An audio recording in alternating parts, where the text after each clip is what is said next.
What's good, Commanders fans, and happy Sunday. Hope everybody has had a great weekend so far, and everybody enjoys themselves today. And if you are at training camp, I hope you guys have a great time.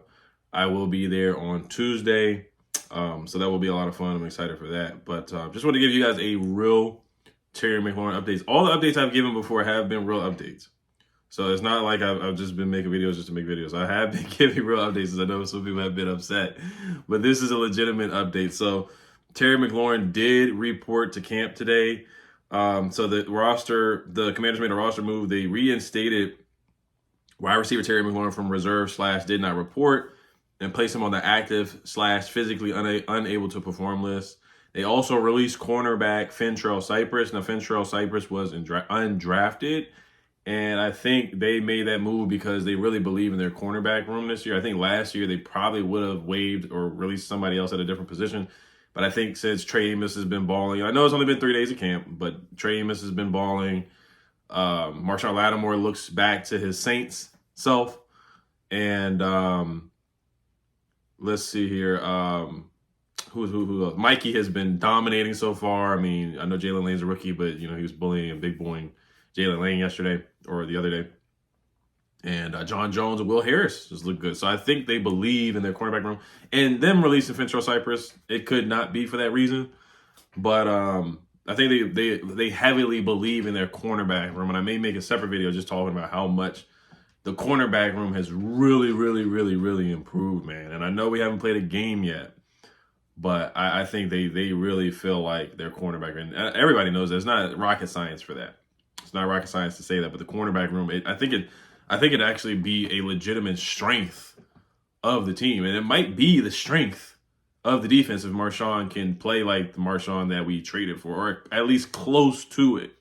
I think the cornerback room can actually be the strength of the defense because I like the defensive line, but like everybody says, we don't have like a juggernaut or like a dominant pass rusher. Like Daron Payne could possibly be a dominant pass rusher like he was a couple years ago in 2021 or 20, whatever. He had 11.5 sacks or 10 sacks, double-digit sacks. And Von Miller could get back to like 8 sacks or something like that. And Dorrance Armstrong could step up and get pressure.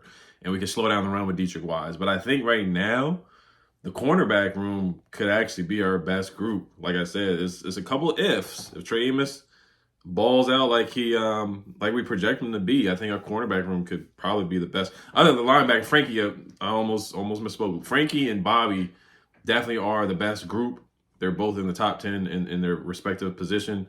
And Bobby's in the top 100, Frankie's in the top 100. So, yes, the linebacker. But I guess after the linebacker room, the cornerback room could be our best group for sure, possibly.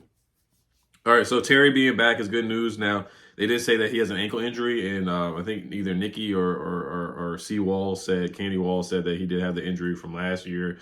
But I wouldn't go off that because he was playing in minicamp. He was playing in not minicamp, but OTAs and smiling with Debo, smiling with Jaden, smiling, laughing with Zach Ertz.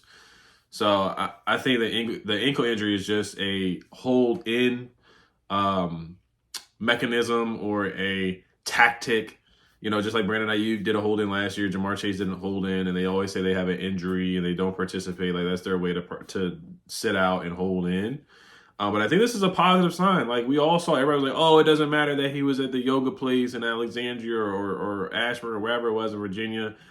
I think it mattered because look at Trey Hendrickson. He's all the way down in Florida when the team's facility is clearly in Cincinnati or wherever it is in Ohio. But Terry was in the vicinity. He was in the vicinity of the facility, and he had a burgundy shirt on. It wasn't a Commander shirt, but it was a burgundy shirt. So I think it definitely matters that he was in the area and that, he wasn't going to take these $50,000 fines every day because, like I said, 10 days of $50,000 is $500,000. Yes, in the grand scheme of things for somebody who makes that much money, and Terry who makes $22.5 million per year, it's not a lot. I guess, and of course, for the common man, it's a lot, but for him, it's not a lot. But still, it does add up. And you don't want to just throw away $500,000 potentially, or even more than that, because there's more than 10 days in training camp. If he was really going to hold out and not be there, and really, really just not show up and just to the tango against the Commanders, then he was going to miss out on a good amount of money. He really was. And I know people have done that before. Hassan Reddick did it last year and just lost a lot of money doing that.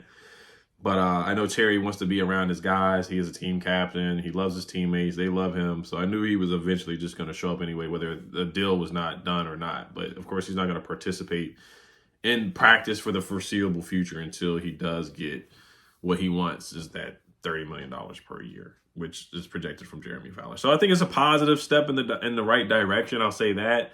It could not mean anything, but I think it does. It's a positive step that he is in the building. And he's going to be there every day now for a training camp. So the people who are there, you do get to see Terry. Let's see if he signs some autographs after practice. He may not, because I know a lot of people are just going to be talking to him about the contract situation and whatnot and stuff like that. So we'll see. And some people may ask him about that post where he wasn't posted for his wedding. And he liked that post saying absolutely disrespectful and stuff like that. So, but all right, you guys let me know what you guys think. I think that this is a step in the right direction. Doesn't mean that a deal's going to be done today, tomorrow, Tuesday, Wednesday, Thursday, Friday, whenever. But I think it is a step in the right direction. I'll say that he is in the building. We've seen instances like that. Like I said, Brandon Ayuk started showing up. Jamar Chase started showing up. And then a couple of days later, they did sign. Now, today is July 27th. And, Adam Peters typically gets deals done in September, which I would hope that this would happen way before September. But if you go on that timeline with some of the Niners players, September may be the time that the deal gets done. Hopefully it doesn't take that long. So, but like I said, this is a positive step in the right direction, in my opinion, that he's at least there. I'll just say that. I think it's worse when you're not there and you're willing to take the $50K fines like Trey Hendrickson is right now. So, all right, you guys, as always, Health Commanders, peace.